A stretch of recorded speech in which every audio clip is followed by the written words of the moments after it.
Exams पास आ गए हैं ना, और डर लग रहा है क्योंकि हर एक स्टूडेंट को एग्जाम के टाइम पे बहुत सारी प्रॉब्लम्स को फेस करना पड़ता है।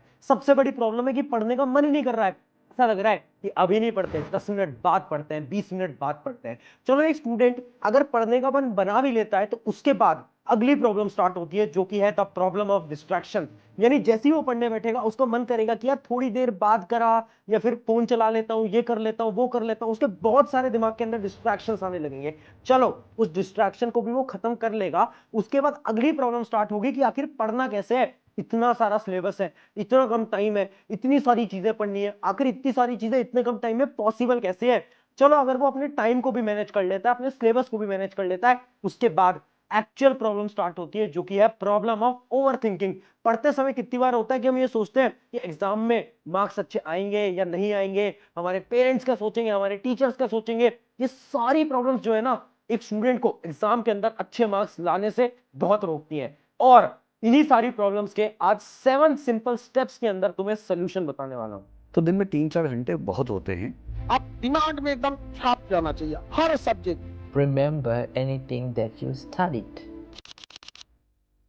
हाय एवरीवन, मेरा नाम है Prashant, mentor of thousands of students. ये जो सारी प्रॉब्लम मैंने बताई ना, इन सारी प्रॉब्लम्स आप भी फेस कर रहे होगे। आपको भी लग रहा है ना कि पढ़ने का मन नहीं कर रहा, और भी बहुत सारी प्रॉब्लम है। आज इन सारी प्रॉब्लम के साइंटिफिक 7 सॉल्यूशन दूंगा। बट उन सॉल्यूशन को देने से पहले ना, पहली चीज जो कि सबसे इंपॉर्टेंट है वो है सेल्फ कॉन्फिडेंस। यार देखो, मुझे पता है तुम्हारे एग्जाम पास आ गए हैं, तुमने अभी तक नहीं पढ़ाई करी, तुम्हें ऐसा लग रहा है पेपर अच्छे नहीं जाएंगे, मार्क्स अच्छे नहीं आएंगे। बट अगर तुम खुद को हर रोज ये बोल रहे हो ना कि तुम नहीं कर पाओगे, तो रियलिटी में तुम नहीं कर पाओगे, क्योंकि तुम्हारे अंदर सेल्फ कॉन्फिडेंस नहीं है। जीतता वही है जो कि अपने अंदर कॉन्फिडेंस रखता है। तो जो सेल्फ कॉन्फिडेंस है ना, वो तुम्हारे अंदर होना चाहिए। अगर वो नहीं रखोगे, नहीं हो पाएगा। तो पहली चीज याद रखो, कॉन्फिडेंस खुद के अंदर होना चाहिए। वो कैसे आएगा? वो आएगा जब तुम खुद से हर रोज बोलोगे कि हाँ, मैं कर सकता हूं, मैं कर सकती हूं। और यही कमेंट आज आप सभी को करना है इसी कमेंट सेक्शन के अंदर कि हाँ, मैं करूंगा या फिर मैं करूंगी। आई होप आपने अभी तक इस कमेंट को कर दिया होगा वीडियो पॉज करके। अब पूरी 7 टिप्स बताऊंगा, और उन टिप्स को बताता हूं एक सिंपल सी स्टोरी के साथ। ये स्टोरी है 2 स्टूडेंट्स की। एक था रोहन, एक था मोहन। ये जो रोहन था ना, ये हमेशा से टॉपर स्टूडेंट था। ये वो था जो कि बहुत अच्छे मार्क्स लेकर आता था, जबकि वो जो दूसरा स्टूडेंट था जो कि मोहन था ना, वो बैक बेंचर था। अब एग्जाम पास आ गए थे, रोहन ने तो सब कुछ पढ़ा था, वो तो हमेशा मार्क्स लाता था। बट मोहन बेचारा बैक बेंचर, जिसने कुछ नहीं पढ़ा था और उसका सिलेबस भी कंप्लीट नहीं हुआ था। अब उसको बहुत डर लग रहा था, तो भागा भागा आता है रोहन के पास और रोहन से बोलता है, यार रोहन, मेरी एक मदद कर दे। तो रोहन पूछता है, क्या मदद करूं? तो मोहन बोलता है कि यार, मेरे एग्जाम पास आ गए हैं, तूने तो सब कुछ पढ़ लिया है, बट मैंने कुछ नहीं पढ़ा है, मेरी इतनी सारी प्रॉब्लम है, उनके सोल्यूशन बता दे। तो पता है रोहन ने क्या बोला? रोहन ने बोला कि यार, पता है तुझे मैं टॉपर क्यों हूं और तू बैक बेंचर क्यों है? क्योंकि हमारे बीच में ना एक फर्क है कि तू हमेशा प्रॉब्लम्स पे फोकस करता है और मैं सोल्यूशन पे फोकस करता हूं। मोहन ये सुनते ही शॉक हो गया और बोला, कैसे? मैं समझ नहीं पाया।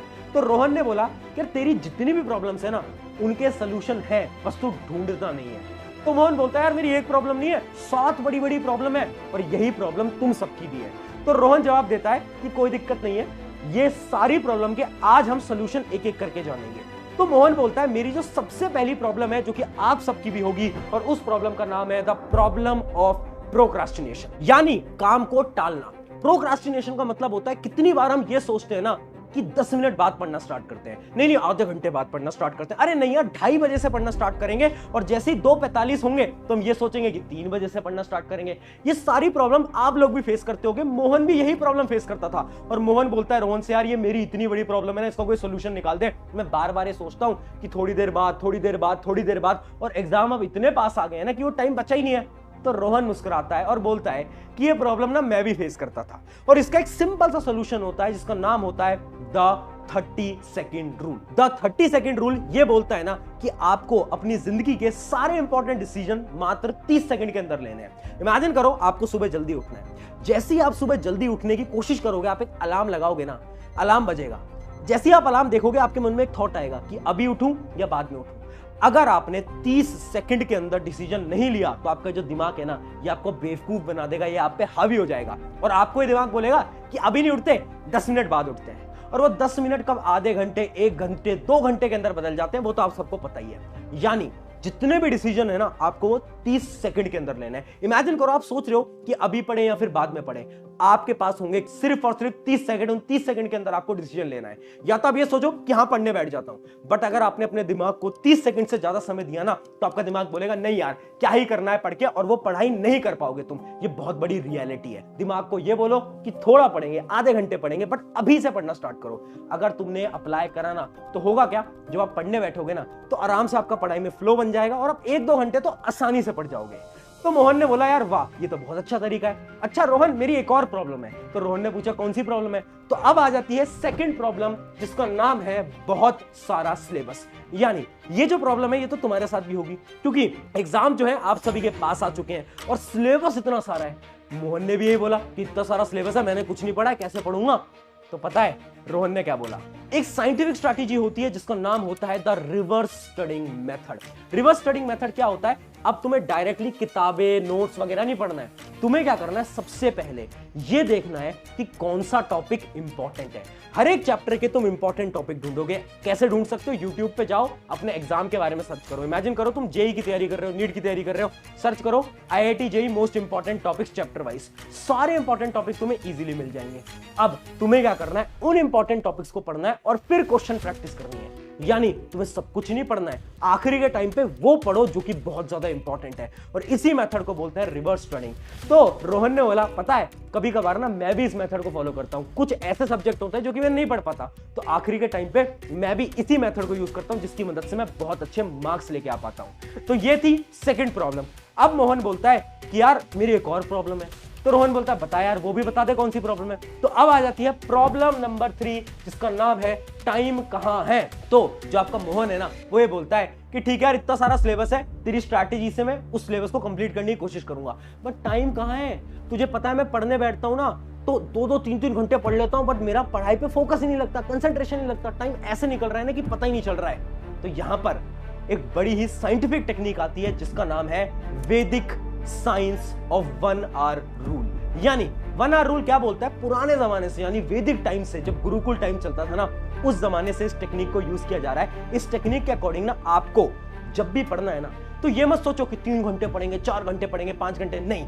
आप एक टाइमर लगाओ, मात्र 1 से 2 घंटे का टाइमर लगाओ, और इस 1 से 2 घंटे के अंदर तुम्हारा सारा फोकस कहां होना चाहिए, सारा फोकस होना चाहिए पढ़ाई की तरफ। उन 1 से 2 घंटे के अंदर तुम्हें क्या करना है, तुम्हें सारी चीजों के डिस्ट्रैक्शंस को दूर रख देना है। तुम्हारा सारा फोकस होना चाहिए 1 घंटे की जोरदार पढ़ाई की तरफ। अगर आपने इसको फॉलो करा ना, 1 घंटे पढ़ लो, बस 1 घंटे, जरूरत नहीं है 3-3, 4-4 घंटे पढ़ने की।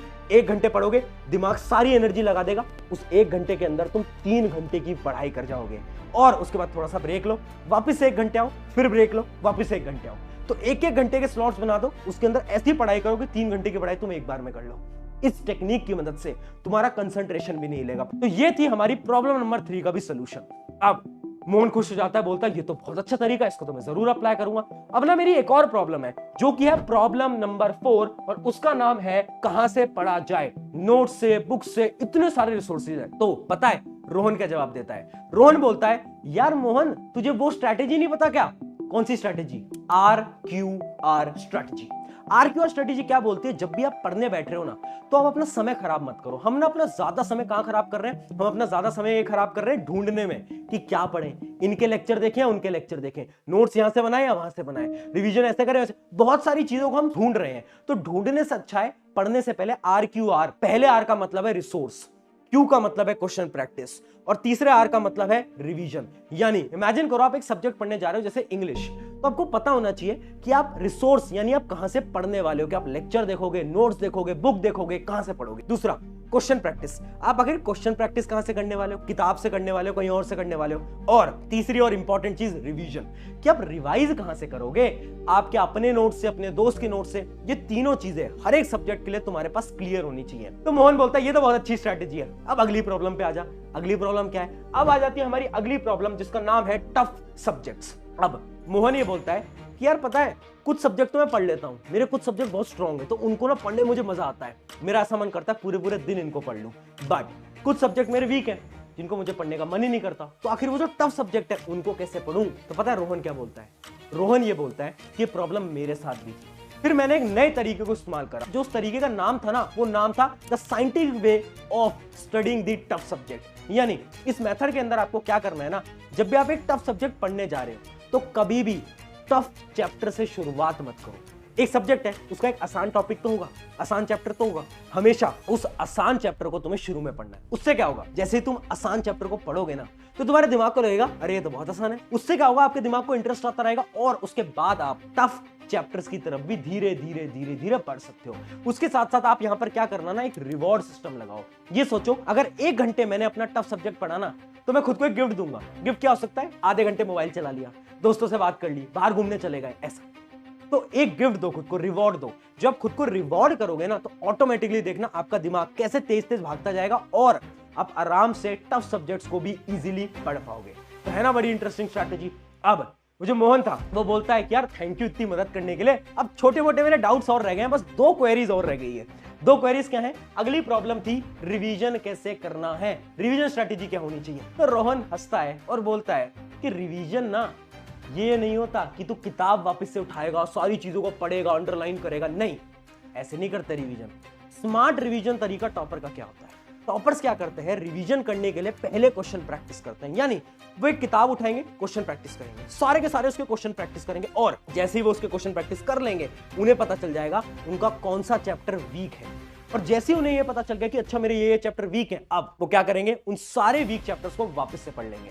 यानी उन्हें सब कुछ नहीं पढ़ना है, सारे चैप्टर रिवाइज नहीं करना है, उन्हें वो चैप्टर पढ़ने होते हैं जिनके क्वेश्चंस वो सॉल्व नहीं कर पाए। और यही होता है टॉपर का रिवीजन मेथड। तुम भी फॉलो करना, बहुत मदद होने वाली है। अब मोहन स्माइल करता है और बोलता है यार तूने मेरी सारी प्रॉब्लम खत्म कर दी, बस एक लास्ट प्रॉब्लम। और ये ना एक ऐसी प्रॉब्लम है जो कि तुम्हारी जिंदगी के अंदर भी सबसे बड़ी प्रॉब्लम है, और इस प्रॉब्लम का नाम है द प्रॉब्लम ऑफ ओवरथिंकिंग। यानी कितनी बार ऐसा होता है ना कि हम चीजों के बारे में बहुत कुछ सोचने लगते हैं। हम ये सोचते हैं कि हमारे पेरेंट्स क्या बोलेंगे, मार्क्स अच्छे नहीं आए तो क्या होगा, एग्जाम अच्छा नहीं हुआ तो क्या होगा। हम ओवरथिंक करने लगते हैं। इस चीज को ना मैं तुम्हें एक सिंपल सी कहानी से समझाता हूं। इमेजिन करो, एक लड़का था जो कि रोड क्रॉस नहीं कर पाता।